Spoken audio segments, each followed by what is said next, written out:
Within seconds, her husband and staff rushed to her side, but they were all too late.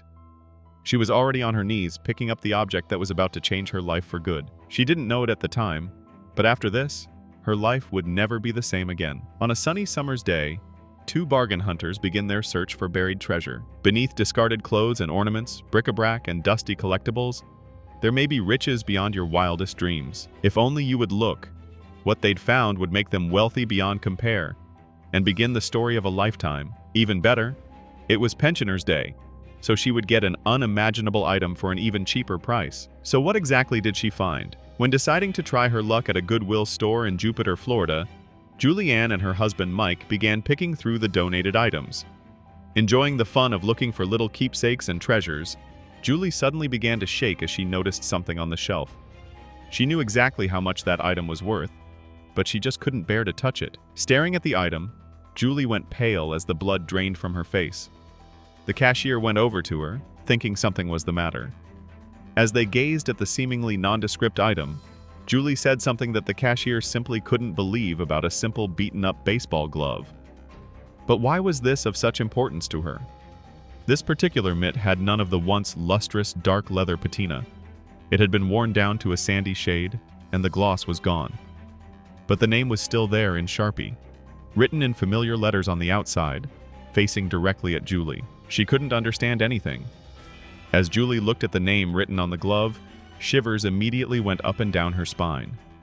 As Julianne mustered up the courage to lift the glove from its place on the Goodwill shelf, she loudly called at her husband to show him the unbelievable name written on it. It read, "Christopher Lissy," as clear as if it had been written yesterday. "My knees got wobbly, and I got weak and scared," Julianne said. But still, what did this name mean to her? Mike rushed to her side, afraid that something had happened to Julie. But when he saw the baseball glove cradled in her hands, his fears evaporated, and he felt a wave of excitement engulf him. He wouldn't have recognized the glove anywhere. He'd seen the exact same one 40 years ago. How was that even possible? Scrawled across the mitt was an unmistakable name, a name that meant something profound to both Julie and Mike.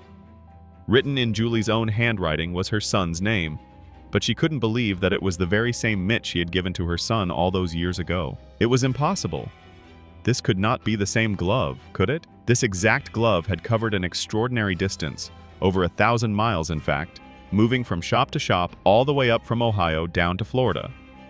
Although Goodwill does not individually track each item that they have, they do move stock around if they feel it will have a better chance of selling at a different store or location. Julie immediately got Mike to take a photo of her holding the worn mitt, with the name inscribed on it facing outward for the world to see. She sent it instantly to her son, the very same Christopher, who had lost it but never told his parents some 40-odd years ago. He texted back, "Buy it," Julie said. It turns out that it was a very special mitt for Christopher too. He just couldn't bring himself to tell his parents that he had lost the special mitt that was like a lucky charm when he played. He'd hit 2 home runs that game, a championship game back in 1978 when he was only 12 years old. Mike now says that Chris told him he had lost the glove after the game and all the confusion and elation of winning, and he hadn't seen it since. He had won the championship, and in the hullabaloo, and the handing out trophies. He probably set it down on a bench and somebody walked away with it, Mike said. The biggest question on everyone's mind now was, how did the 40-year-old mitt end up specifically at the Jupiter Goodwill? Julie is an avid believer in donations, and over the years she had donated mostly books to Goodwill, but she knows that that was not in Jupiter, so it surely wasn't her, was it? Their longtime house was in Ohio. That was where they had raised a family, and where all the clutter that Julie would have been able to donate came from. Julianne hopes to figure out how exactly the glove made its way down the country. To me, it's a miracle, Julianne said. Julie and Mike have long since moved to a retirement home in Florida and never brought all the clutter from the house with them from Ohio. Never in a million years could anyone believe that this couple would be in this particular store, to happen upon this time-traveling treasure, and the facts make it even more unbelievable. The time capsule glove is over 40 years old, and Christopher Lissy was 12 when he won that championship. He is now 52 years old, and he also coaches, not baseball, but rather football, at Thomas Worthington High School, south of Columbus. At the end of the day, how could you ever put a price tag on such an amazing experience? A keepsake with your own son's name written on it lands directly in a mother's open hands. But in the end, they did have to pay something for it. and they would spend every last penny they could have it. A whopping $1.49 was the amount that cashier Sue Rounds rung up at the till. Julianne says, "I would have paid $149 for it. It cost us $1.49. Mike laughs. Mike must be right. Someone must have picked up Christopher's glove after he lost it and simply donated it to the Goodwill. And it's been on its travels ever since. The story of pure serendipity quickly spread, and soon, Julie was contacted by local broadcaster WPTV. They wanted to do a story on the miraculous discovery of Chris's missing baseball mitt because it was so unbelievable. In the interview, Julie said that she would like nothing more than to find out who had donated the mitt to Goodwill, so she could thank them personally. But there was a problem. Unfortunately, the charity store does not take down the contact details of the people who donate, so Julie had no leads. The mystery of who donated it would remain a mystery for now. Nevertheless, Julie was beyond ecstatic that the family heirloom had managed to work its way back to its rightful owner.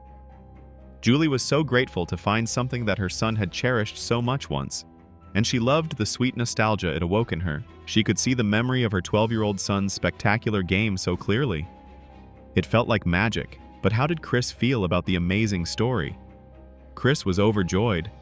When he received the old glove mitt, it reminded him of those happy days in his youth. The mitt had meant so much to him as a child, and finally being reunited with it again meant so much to him, and the fact that it had come back to him so spectacularly made him cherish it all the more. There was no way Julie could have known what she'd find while perusing the charity store that day.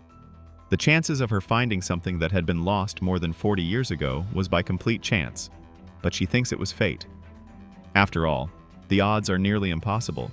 Although the old mitt had cost her just $1.59, its true value was priceless.